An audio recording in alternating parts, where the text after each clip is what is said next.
Okay, so this is a basic follow-up to my last video about the shifts in supply and demand. Now by now you should understand that the cross section of the blue lines is the equilibrium point. Equilibriums are important in economics. We're always vying toward an equilibrium in everything we do. Why do we need equilibriums? Because it really is the confluence or the meeting point between two opposing sides, suppliers and demanders, employees and employers. In an economy, we always need for both sides to reach a point where they both feel satisfied. That's when the transaction, so to speak, takes place. And that's the genius behind the capitalist free market economic system.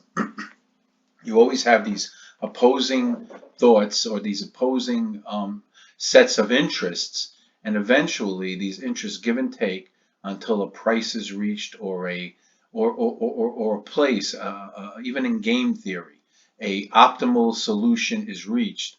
Even when you have any conflict, both sides give and take, and eventually you reach an equilibrium. So this is the equilibrium. We'll talk more about equilibriums, but this is the equilibrium point. But what happens in these curves when we have changes in demand or changes in supply? Well, on the one hand, if we have an increase in demand, so say for instance, we develop a new technology like the iPhone, and as we develop this iPhone, people want the iPhone. More and more people want the iPhone. So what happens to the demand curve? The demand curve for iPhones shifts to the right. Always to the right when it's a good thing. So people want more chicken because they feel white meat is better for their health. People want more iPhones. People want more of anything. The curve will shift to the right. And what happens is if the supply stays the same, and obviously there's a constant give and take between supply and demand, but I don't want to get too involved here because that's going to I want this to be a little simpler so you understand it. If the supply curve, if the demand curve shifts to the right, what happens is the price, remember this coordinate, this y coordinate is price, and this x coordinate is quantity. The price will increase and the quantity and offered will also increase. So effectively the market increases like it did for the iPhone from its inception until today. And how do we know that? Because this is a graph. These are numbers in here. This is volume. And the volume of the box now has increased because the new equilibrium point would be up here. It's pretty simple, but that's why I say you really need to understand the graph relationship in math so you understand how it moved out. Now, on the other hand, if you have a technology or anything where where you experience a decrease, say like CDs, where now with the advent of all this, I know most televisions have the DVR. You don't really need CDs, and you have streaming media. You really don't need CDs anymore. I mean, they're still out there, but they're not as relevant as they used to be. Well, what happens now in that case is if this was the old market for CDs, compact discs, the market will move to the left. So anytime you got a negative, the market moves to the left. Demand is influenced by a number of factors. Income will change demand, right? People's incomes go down, they want less. People's incomes go up, they want more. Tastes, in this case CDs, the taste for the CDs go down. The taste for a certain product goes down. So you got incomes, tastes, a number of different things will factor into demand constraints, right? But in this case, the demand curve moves to the left.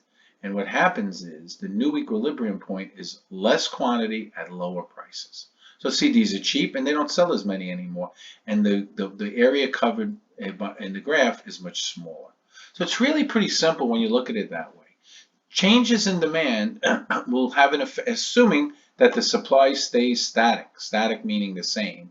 You will get this kind of movement. Sometimes supply will accommodate. Like for instance, in this particular panel, we have this increase in demand for phones, and then Apple was the only producer, but now you have some other producers. I don't know, Samsung, or now you have Motorola.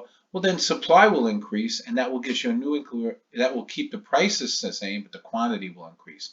You'll get a new equilibrium point. So it really pays to spend some time with all the different movements on the curve, and probably a video I should do at one point with all the possible different movements. But I want to stop right there. On the supply side, we have the same dynamic. The same dynamic.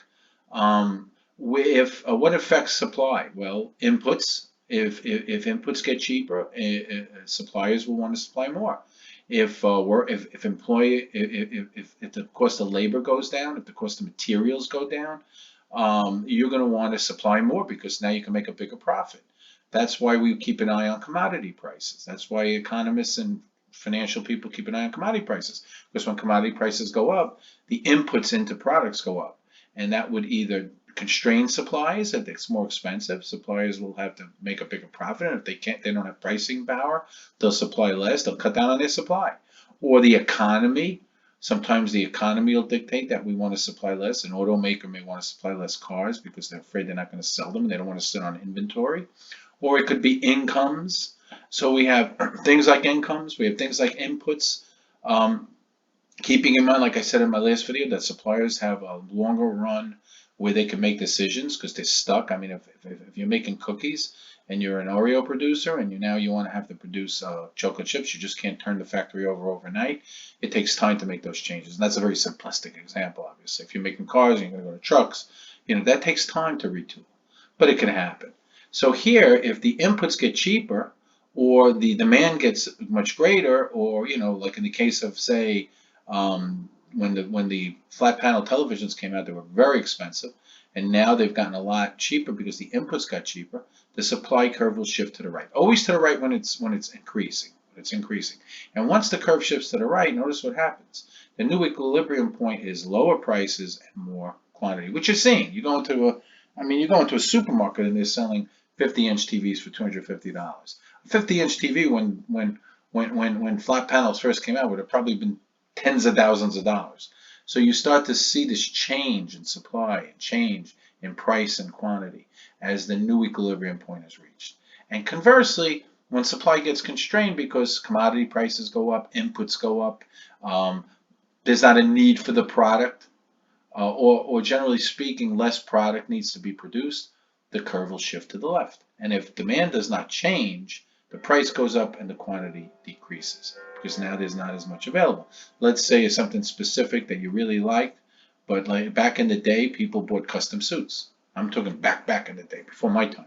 People bought custom suits, but as the production of suits became more homogenized and you could find suits in big retailers, which didn't exist back then, maybe there was like a big store in the city, but generally speaking, you didn't have them all over the suburbs, but now you have Nordstrom's or Macy's or whatever, and you could shop. Well, now the supply of custom-made suits constrains, gets smaller, the price goes up because less gets produced. That's a basic understanding of the shifts in supply and demand curves. I hope that you spent some time with this. I hope you think about it. I hope that you look at the changes, like when you're looking at demand, you think about the changes in supply. And this is just an introduction, but it's a very important introduction because it helps us to further understand the supply-demand dynamic.